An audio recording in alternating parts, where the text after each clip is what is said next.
Hello, Lucy Ambrose here from lucyambrose.com, digital marketing coach. Today in this video I wanted to talk about 5 website fundamentals, or 5 things that your website should definitely have, which is going to improve your conversions and ultimately your sales. So let's get started. So the first thing that your website needs to have needs to focus on is getting email addresses. Okay, so the first fundamental thing of your website is to make sure you are getting email addresses of the visitors.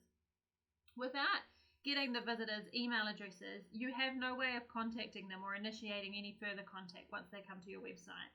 So it's really important that we get those email addresses so that we can then contact those people, follow up, or offer a different kind of service or product.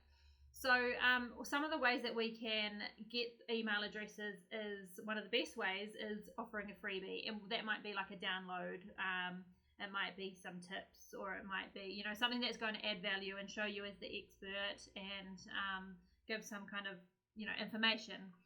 So you can say click here to download this guide. Just pop in your email address and we'll email it out to you. And that's a really good way of getting email addresses. So that's the first kind of fundamental thing that your website should do, is get your audience's email addresses. The second thing that your website needs to do is optimize usability. It needs to be usable, and this is just getting more and more important. It's important for Google rankings. It's important for your conversions. It's important for website speed. It's important for so many things. So making sure that it's convenient for the people that visit your website. Is it easy for them to sign up, easy for them to hire you or contact you or buy something, or whatever it is you're trying to get them to do? Are you making it easy for them, or are you making them click 1,000 times before they actually can do that?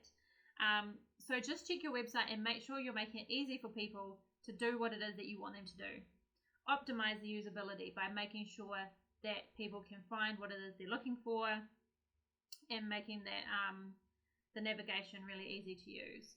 Another way to do this is by putting embedding calendars into your website. So letting your customers or potential clients book in with themselves to book some of your time. It eliminates that back and forth on an email trying to set a time and a day and blah blah blah. So it saves you time and people can book in with you, but it also gives them a chance, if they're not quite ready to buy your products or services now, they can set up a time in your calendar to ask you more information, or to whatever it is that they want to do, but you're making it easy for them. You're making it easy for them to get more information, to contact you. So that's a really good way of doing that in there. And then by doing that calendar thing, you also have the email address. So it's another win. Okay, the third thing is making sure that you're showing your skills. So you don't want to be, all about you, obviously, on your website. It's about how you can help other people. But you do want to demonstrate that you've got what it is that your visitors want. So you can help solve their problems by this product or this service, and this is how it does it. So make sure it's really clear what the benefits of your products or services are, who it is you help, what problems they solve, and just showcase how you can do that. Showcase your skills. Some of the ways that you can do this are, again, by having ebooks or top 10 lists, or things like that, because that really shows that you're an expert in your industry, because you're giving away these free and useful tips. And it also gives them a glimpse of how you can help, or what you can offer, or what you know about, that kind of thing. The fourth thing is convenience of product. So what I mean by that is, the more accessible your product is, the more likely people are to buy it. So even if you offer a service, you can still have a shopping cart on your website. So you can still have people buy that service, whether it's coaching or whatever it is that you offer, they can still buy that on your website. Okay, so by making it convenient for them to do so in their own time and at their own wish, you're putting it back on the customer, but it's a convenience thing. They can book in, they can pay for the service online, they can choose what time or day they want that service or product. It's convenience, and convenience is a big seller for people. It's a big motivation.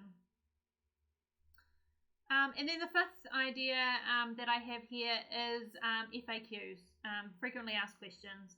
So you can have that on your homepage or on a page that's dedicated to FAQs. But take advantage of this by answering the questions that you commonly get asked by people that come across you. So it's going to save you time in the long run because you don't have to answer these questions all the time because they're really obvious. But it also is going to solve some of those queries that potential customers might have, and that might be the barrier that's stopping them from engaging you. So if you can answer these questions right there on your homepage, again, they're more likely to do business with you. And it's a good way to demonstrate your competence and your attentiveness to the client. So there you go. That's 5 things that I think that every website should have. 5 fundamental things. Implement those on your website, and then let's see the results that you get from that. If you want any more information, lucyambrose.com. I've got a bunch of tutorials and free tips and tricks and things on my website, and subscribe somewhere to get notifications of my new videos. All right, thanks.